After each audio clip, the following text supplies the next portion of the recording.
How does sneezing clear your nose? Well, when dust, pollen, or viruses irritate the inside of your nose, tiny nerves send a super fast signal to the brain's sneeze center.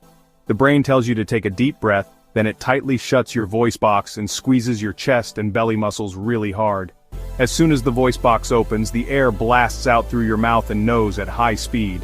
This rush of air carries away the irritants, germs, and mucus that were stuck inside. Sneezing helps protect your lungs by cleaning the upper airways quickly. It's actually one of the fastest reflexes in the body and can send droplets up to 100 miles per hour. Tricky question. Do you know why people often sneeze more than once in a row? Comment below.